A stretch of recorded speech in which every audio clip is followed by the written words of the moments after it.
for those who don't know Dawn, but I'm sure everyone does with all the work you've been doing in the industry as well, Dawn, she is an internationally recognized expert on unmanned aircraft system law and policy. She's a recipient of the Women to Watch in UAS Leadership Award in 2019 and was recently named one of the top 62 women in aviation aerospace on LinkedIn of this year as well. So we'll be discussing how she's been using her various platforms to elevate the UAS AAM industry, as well as the latest use cases, issues, and developments as well. So Dawn, welcome. Thank you very much for joining us this afternoon. Well, thanks so much for having me. It's a real privilege. Excellent stuff. Well, if you could just tell our audience a bit more about your background to start with, Dawn, please. Absolutely. So I am a licensed attorney. I spent 25 years on active duty with the United States Air Force as a judge advocate, or JAG. I formed my company, P3 Tech Consulting, in 2019, and we're all about connecting people with a passion for advanced tech platforms, the plans, programs, policies, and information they need to succeed. I've got a lot of different lines of effort. I know we're going to talk about those, so I won't get into great detail, but that's about it. I mean, I have a lot of strategic partnerships in this field, and I just love telling the stories of the amazing people and companies that are doing great things. And as you said, Dawn, we will talk a bit more about the work that you're doing in the industry as well. But could you just tell us in the first instance about P3 Tech Consulting, your business? Yeah, absolutely. So like I said, there's a lot of different lines of effort. One of them is consulting, but when people ask me, what do you do every day? I say pretty much I research and I write. And that's a good fit with my background as an attorney. But I write for several magazines, and I just got picked up by Forbes.com as a contributor. So that's one of them now. But from the beginning, I've been working with Inside Unmanned Systems magazine as a contributor, actually as a columnist, and then more recently Inside GNSS magazine. And then I freelance, right? So just finished a book. That's exciting. For the Unmanned Safety Institute. It's about the legal and policy issues and aviation law. So it's a textbook that can be used in classrooms and in businesses. And I host a podcast, the new Dawn of Drones podcast. So I think we're going to talk about that as well.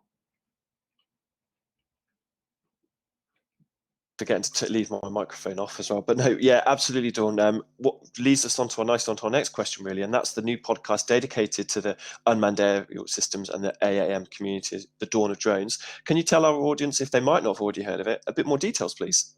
Absolutely. So first of all, it's kind of a rebrand. So at the beginning of this year, I had a podcast called Drones at Dawn, and it was affiliated with the Inner Drone brand.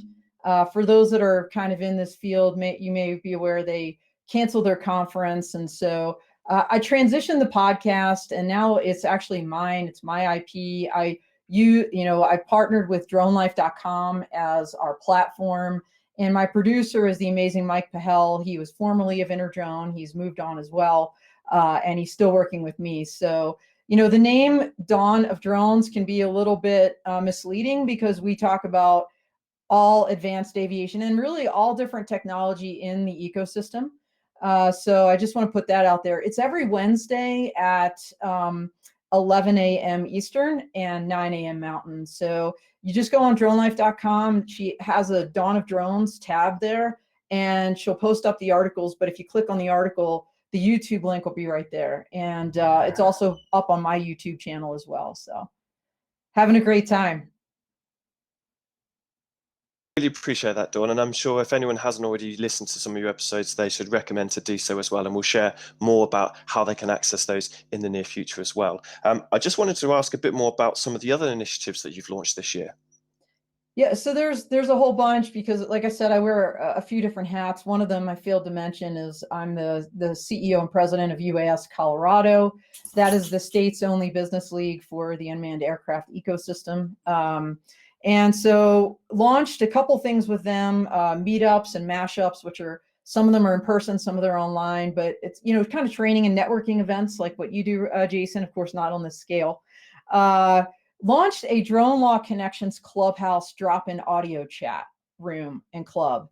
So that meets actually right after Jason's every Thursday. It's at 11 a.m. Mountain, and so that's 1 p.m. Eastern time. Do the math for our overseas people. But I co-host that with Nettie Davis and Maggie Schuster, and we really align it with the Dawn of Drones podcast. So what we'll do is we'll have our guests on there on Clubhouse on Thursday, and then usually the same folks will be on the podcast on the following Wednesday. And so there's a great synergy there. Also have a UAS Colorado Chats Club. So we'll be meeting this Monday. Actually, we do that only once a month.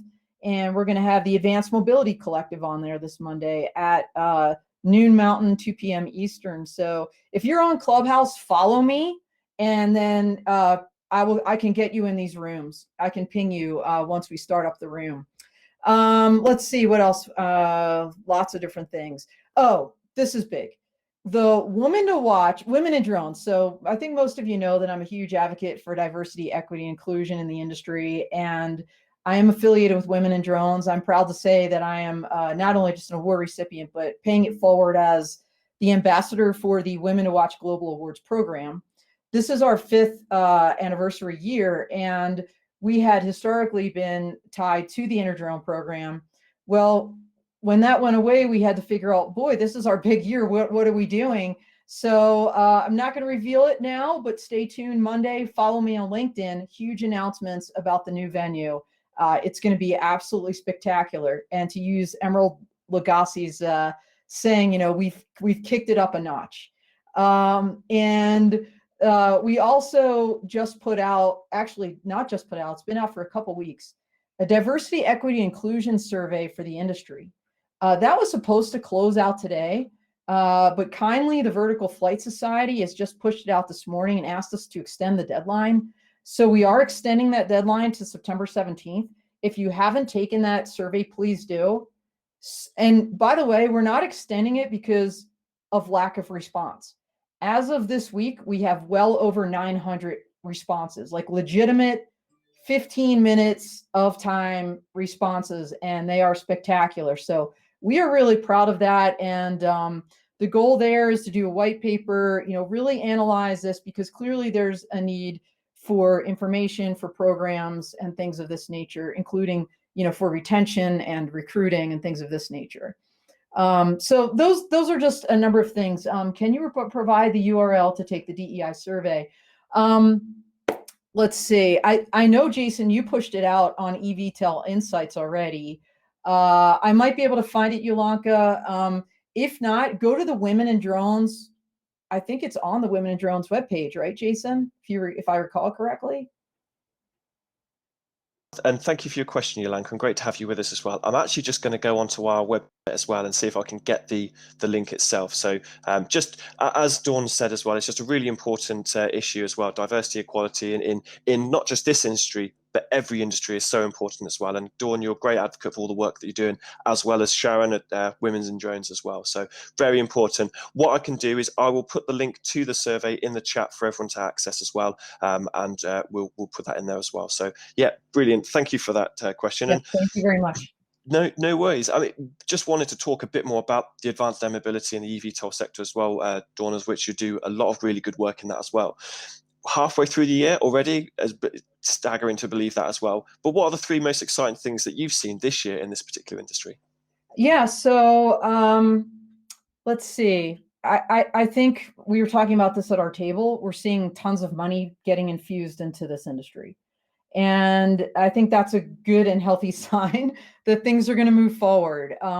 We've also seen what I'll call a related boom during COVID, right? You've seen drone deliveries, and I know we're talking about advanced air mobility, but you know what? This is like, if we're talking crawl, walk, run, drones are the start. That's going to get the public thinking about these things and accepting it a little bit more. So I'm really excited about what I've seen in the past year. The drone deliveries, cargo deliveries, small and larger aircraft. That's all exciting. Let's see what else. We've seen some early certifications, and we're seeing this mostly through the Air Force, United States Air Force, and the AFWERX program, right? I think it was in May that Beta Technologies was the first certified VTOL aircraft on the military side. And for those of you that aren't familiar, and probably many of you are, that is a stepping stone to getting FAA certification. If you check that square, it makes it all that more easier to do that on the commercial and the FAA side. So that's really exciting. So, I mean, I think those are the couple things I'd say that I'm seeing in the past year. Thank you very much for that, Dawn, as well. And going on a global scale as well, what are the most important trends that you feel are the most important ones at the moment? The first one I'd say is research and development. So we're seeing a ton of this, right? And it's, again, it's from the small drones all the way up to the large advanced aerial mobility aircraft. One great example that is supposed to happen this fall is, the U-Space GOF 2.0 trials. So that's really exciting. And I made the mistake of not turning my phone off, so I apologize. Rookie mistake. Okay, so I declined on my phone, but it kept coming through on my computer, so I apologize for that. So R&D is huge, right? So AFWERX is one example, the U-Space GOF 2.0 trials that we're going to see, so much more globally happening, because R&D is how we prove those safety cases, get those certifications, so that's really critical. I think we've seen some great regulatory movement. Again, I'm going to shift back and forth to kind of drones and advanced air mobility, but in the United States, we had, the remote ID rule and the ops over people rule. Now, why do you care? You care because if it truly is a stepping stone to, unmanned traffic management, that low level out, airspace, management, then that's gonna, energize the entire community. The other thing that's happening is the Beyond Visual Line of Sight Advisory Rulemaking Committee in the United States. So that's going to get really interesting. But on the legislative side, we just had a bill passed, a law passed in the United States, creating essentially an advisory working group on advanced air mobility. That's a first. So that's really huge. So regulatory, some legal movement, and I don't want to end on a negative note, but what I will say is I still feel that negative stories continue to pervade the media. And I know we're going to talk about challenges next, and maybe I'll just wait for that. But, unfortunately, we always say in the military, it's that tactical move by a soldier that can have strategic impacts. It's the same thing, whether it's, someone, a drone pilot or someone in an advanced air mobility. You're seeing it more in the drone space. What do we just have an incident in Canada where one flew into a Cessna, and so you see these stories, and I think it sets us back. So I do still continue, unfortunately, see that trend.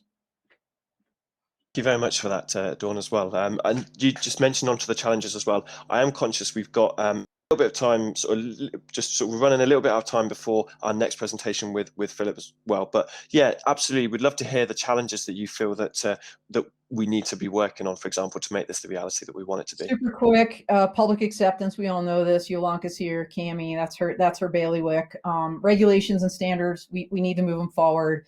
Infrastructure is a big one. We have a comment from Robin Brownzell there. Are you able to share news about President Biden's infrastructure bill? And what I'll tell you, Robin, is ask me after the 27th of September, because that's when it actually should be passed. I don't like reading many advanced copies and then things change. And hint, follow me on Forbes.com. That's all I'll say about that. As well. Thank you ever so much. And just finally, because you're such an advocate with all the work that you're doing, both now and in the future, and many congratulations on the news with Forbes as well. Great to hear as well. What resources would you recommend then for those that want to extend their learning and just find out more about this industry now, but also as we start to see it progress in the future as well? Well, thank you. Obviously, eVTOL Insights is, I follow you. I mean, I get a lot of information from you. It's spectacular. So thanks for what you do, Jason. Let's see, CAMI is a great organization, and that's focused on the state, local level, kind of that boots on the ground view. DroneLife.com, obviously a strategic partner. They're pushing out my podcast, so please go there, check that out. Go to my website, p3techconsulting.com. I've got all my articles hung up there. And what's not up there, though, is my blog. That's on my Patreon. That's a subscription. I'd love for you guys to become patrons of my Patreon community. So check that out, patreon.com/Dawn Zoldi. I'm on Twitter, Instagram, YouTube, and Facebook. So I'm everywhere. Follow me, Clubhouse. I forgot the Clubhouse. And I'd love to engage with you and hopefully meet some of you in person at some point soon.